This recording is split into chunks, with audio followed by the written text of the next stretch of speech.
140 WBA champion of the world. Of the Yeah. world, You man. wanted it out. You feel me? Straight from Appreciate you having DC. me, Mill City, man. Look, long lost connection. I'm glad I'm back again. You know, we gonna do this like we never skipped a beat. How you feeling? I'm feeling good, bro. I'm feeling good. There's a lot of things going on in boxing. Definitely want to get your take on it, but I want to actually get straight into you. How you been? I've been seeing your name. Coming in. I've been seeing you go to some of the fights. I feel like that's great for you for getting that publicity and having. I seen some face-offs. I seen you and Matias, and I just think that shit's just great for you guys at the 140 division because I feel like a major tournament is about to go down, like for real. It is. And honestly, to answer or say something towards that Matias, I was telling him, I'm like, I've been hearing some stuff on IG and Twitter about you, man. Man, you need to do a interview together because you talking about you this and you that. Everybody's some trash, basically at 140. I wanted you before you even had a belt, and then you gonna mention my name? Like, cool. That's fine. Let's go. We can run it. I'm already telling people before I had my belt, I want to unify until I'm undisputed. I want to wipe out my whole division before I even move up or move down. Now I'm not even considering moving down no more. I just want to wipe out my division and move up. Right. And what's crazy is that you're not getting anybody really saying your name. You got the strap, and normally they're supposed to say that, yo, you're supposed to get the hunted. You're supposed to be the prey now that you got the belt, but nobody's really calling your name. I know I've done an interview with Regis. Regis said he would like to, get a shot with that belt. I don't know what you think about that. I mean, obviously big names are good for you in the same time and getting those big high key marquee knockouts and big shows and stuff like that. But what do you see in your career as far as getting to a title shot? You know what I mean? Unification. My bad. We gotta back these dudes in the corner, man. All these guys, they using their belts as leverage, which is cool. You know what I mean? But whatever happens to the best fighting the best, and right now, I feel like everybody using their belts as band-aids versus giving back to the boxing community. Like, come on, I got an L. I really didn't lose. I don't look at that as a loss. And I'm not discouraged by shit happen. Like I said before, you got to crack a few eggs to make an omelet. But lock right back in, and I went and got that title. And I always say shout out to Rayo because he had enough courage to fight me. He was like, shit, I'm good. I moved up in weight. I want to test the waters. He had enough courage to make the fight happen. Now you got Richard Hitchinson's Subriel and Teofimo Lopez. Like I said before I had my title, I want to wipe out my division before I move up or move down. And another thing I just seen about Richard Hitchinson, he's talking about some lame ass. My brother got the chance to see him fight during the qualifiers in another ring. So when me and him competed against each other, my brother gave me the blueprint on how to beat him. My brother wasn't there at the Olympics. There's the qualifiers. He lost to me in the qualifiers. He first lost to me in the Golden Gloves. Then he lost to me in the qualifiers. And that's why he had to come back to another qualifier for Hades because he wasn't no longer able to participate and represent the United States. So he went to Hades. My brother wasn't there. When I beat him and he was representing Hades, my brother wasn't there.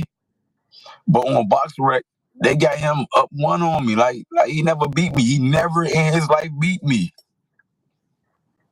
Never. So what? Well, so you beat him 4 times? Yeah. Okay. And now I'm just saying, he feels as though he's the best. Let's make it happen. I want to fight the champions. Let's unify. The world want to see champions fight champions. Absolutely. And I look at myself as like, okay, I believe I'm the best at 140. You should believe that, and that goes for anybody in whatever division they in, weight division they in. But to be realistic, because there's so many belts, if you don't have all of the belts, you can't call yourself the best at that division until you got all of the belts. At that point, if you only got one of the belts, you got to look at yourself as one of the best. You know, I don't want to be looked at as one of the best. I want to be looked at as the best in the division. Okay, let me stop you there then, right? Josh Taylor was the best of the 140 division one upon a time, right? But then Teofimo Lopez, he believes that, he's the best because he beat him. What do you think about, Teo just saying those type of things? And as far as Josh Taylor's concerned, his resume hasn't been really aging too well ever since that loss with Teofimo Lopez as well. I mean, he got old overnight. I feel like now it's hard for him to produce, you know what I mean? So when it comes to his skill set, like I said before in another interview, you can't take away nothing anybody bring to the table in this profession, because we do this and we do it for the keeps. Like what you're able to produce, that's what you bringing out of yourself. This is not a team sport, you know. So if you're victorious, that means hands down you won. You did everything in your power to win. You was either more physically stronger, you was either more mentally smarter, or you just clear, flat, like outskilled your opponent. You won. Can't nobody take that away from you. Even if you was to lose, you would still have those skills that you done built and groomed in order for you to be victorious enough to be lined up for a championship fight. Right. Can't take that away from him. At the end of the day, you just wasn't the better man the day you fought this particular opponent. Right. You know, and the 140 division has basically switched the belt has switched hands on everyone besides Teo, right? You take your loss to Puello. Puello loses to Matias. What do you think about that performance with Matias, and what do you think about Puello's performance as well? Honestly,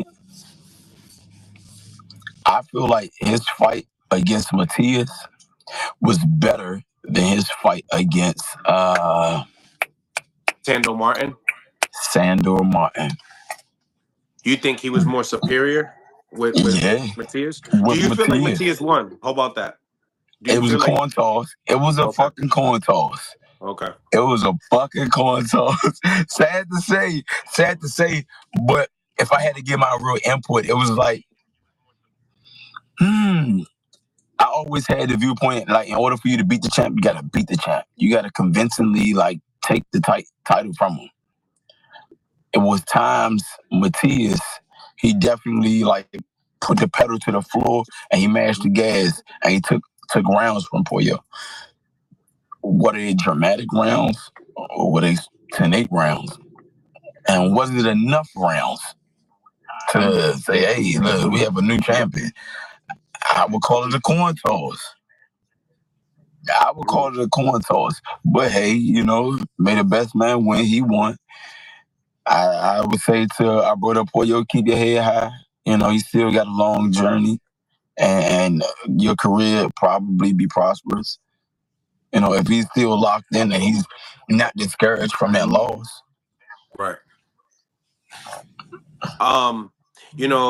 Obviously you talked about the face off with you and Matias. What were the words being shared between you two? It seems like I said, you guys seem like the guys that nobody's really talking about you guys two, and you guys are the only ones that have that energy of actually wanting to fight each other as far as champions are concerned in the division.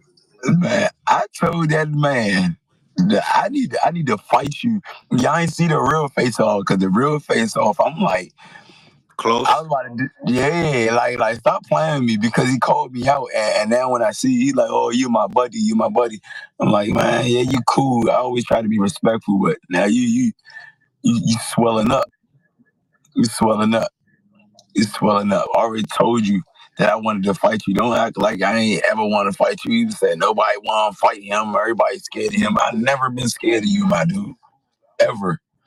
Before you had that title and people were scared to fight you, I was the only one that was like, I want to fight him.